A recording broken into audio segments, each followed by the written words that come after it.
Ha? Anong meron? Ako alam ko kung anong bago. Ang Ang senior high school curriculum, bago na! Teka, bago tayo mag-umpisa, gusto ko muna i-welcome yung mga nanonood sa atin. Na kung mapapanood nyo man ito, malamang ngayon wala na kami. Huy! Teka, OA kayo masyado eh. Siyempre, graduate na kami. Ah, Hello everyone! Ako si Ate Mary. ako si Ate Mika. At ako naman si Kuya Andre. At nandito kami ngayon para ipaliwanag sa inyo kung ano ang strength and curriculum. Ang unang bago sa ating listahan ay ang mga tracks and strand na meron ng curriculum ngayon at ang mga mababago sa ating strength and curriculum. Mula sa dating 4 na tracks kagaya ng academic, PVL, arts and design at sports, magkakaroon na lamang ng 2 main pathway na tinatawag nating academic track at technical professional o tech pro track.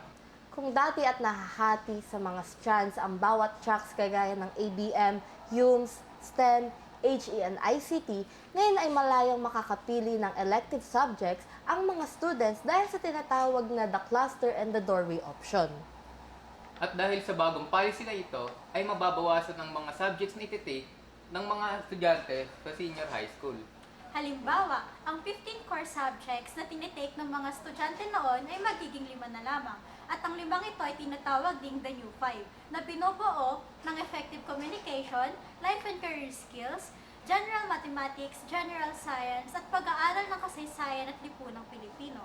Ang subject na effective communication naman o mabisang komunikasyon ay gumagamit ng dual language framework. Layunin nitong linangin ang kakayahan ng mag-aaral sa iba't ibang komunikasyong komunikatibo tulad ng pasalita, pasulat o multimodal na may tiwala, linaw at respeto sa kultura. Binibigyang diin nito ang estratehikong paggamit ng wika, tamang tono at literasing impormasyon at etikal na pakikipagtalastasan na angkop sa mga gawin at halagahang Pilipino. Sa life and career skills naman ay pinagsama-sama ng kursong ito ang mga konsepto ng personal na pag-unlad, kalusugan at kahandaan sa karera. Layunin nitong ituro ang kasanayang kailangan para sa pagpapasya sa sarili, katatagan o resilience, pakikibagay o adaptability at pamumuno.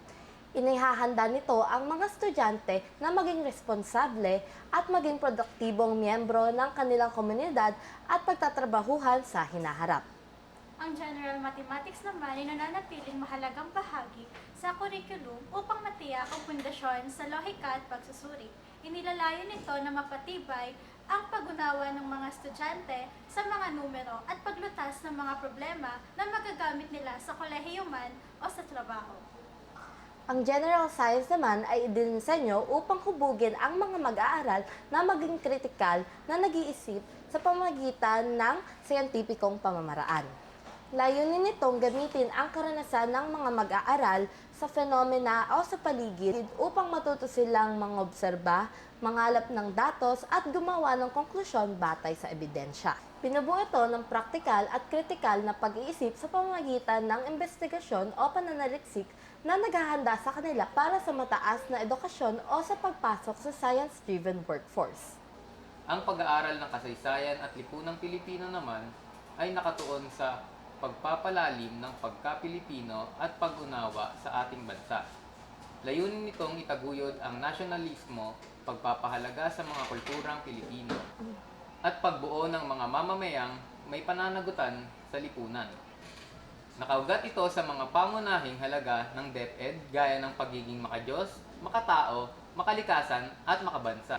Ang mga specialized at applied subjects naman na umaabot ng 31 subjects ay magiging 7 to 23 subjects na lamang in total. Ito ay mapapalitan ng the doorway option. Ang doorway option ang isa sa mga highlight ng strengthening curriculum at nag-e-empower sa mga estudyante na mamili ng gustong i-master o pag-aralan na subjects.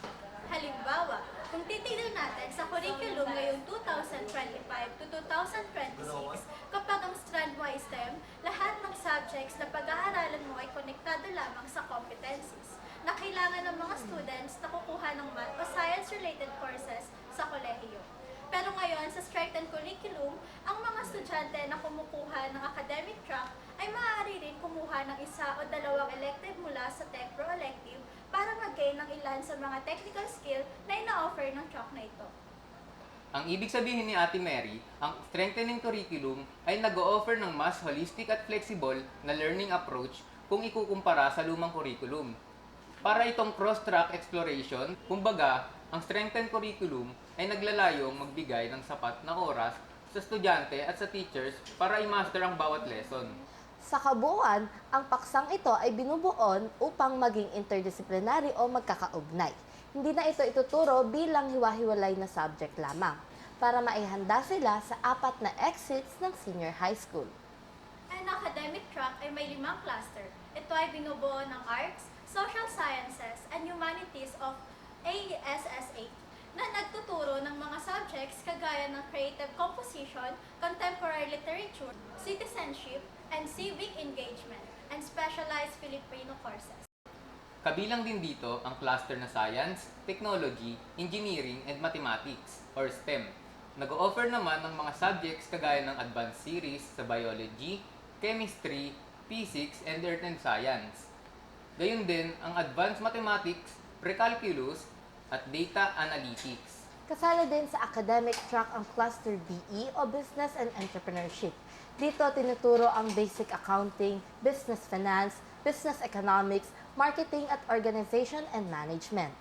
Ika-4 sa academic track cluster ay ang Sports, Health, and Wellness. Ito ay dinisenyo para sa mga estudyanteng mahilig sa sports, atleta o mahilig sa PE subjects. Pinakahuli sa elective ng academic track ay ang cluster na tinatawag na Field Experience.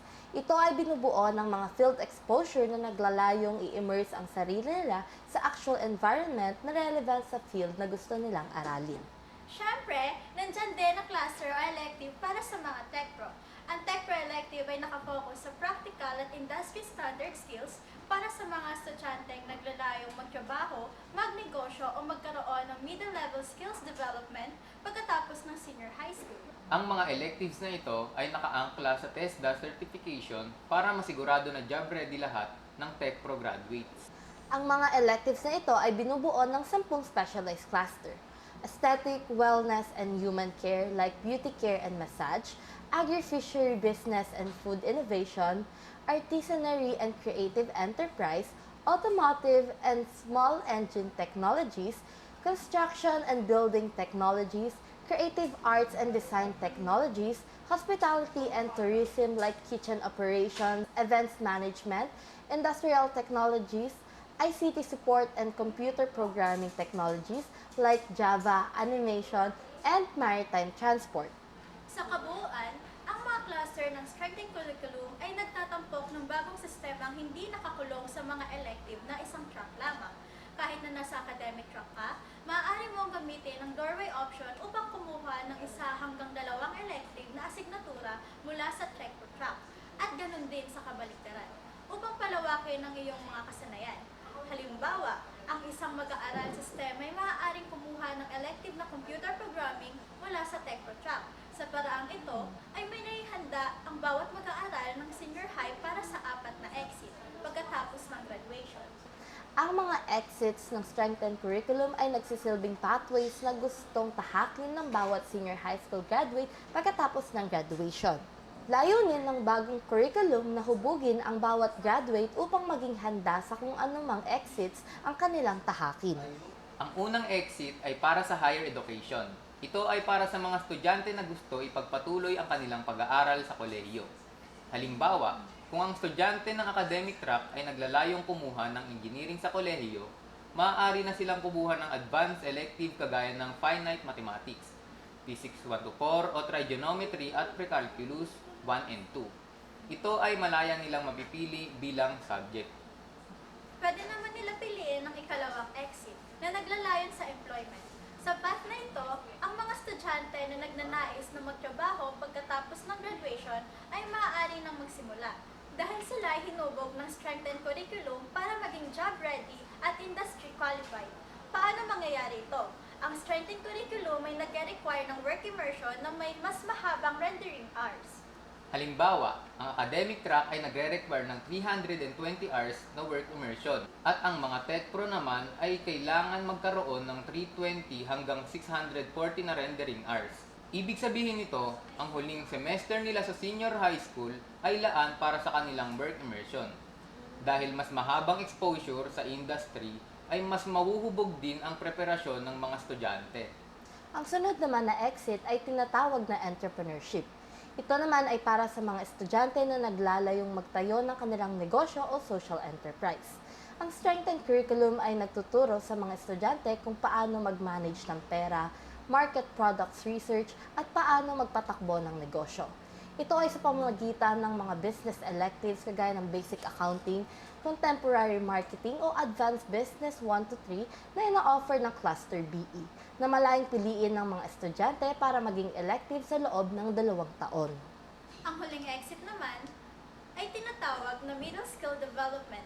Ang pathway na ito ay nakadisenyo para sa mga mag-aaral na nais ipagpatuloy ang kanilang technical training to higher level of mastery.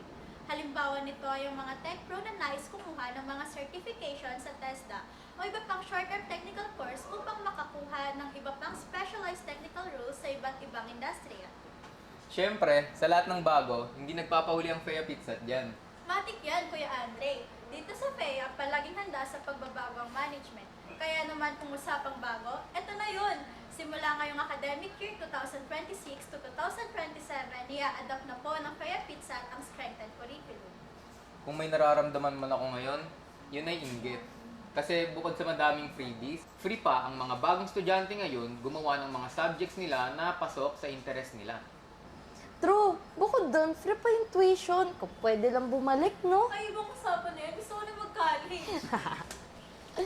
Para sa iba pang katanungan o klarifikasyon, downloadable ang DepEd Shapers para i-guide kayo sa bagong curriculum. Kaya naman, tara na sa FEA Pizza. Laging may plano, laging sigurado.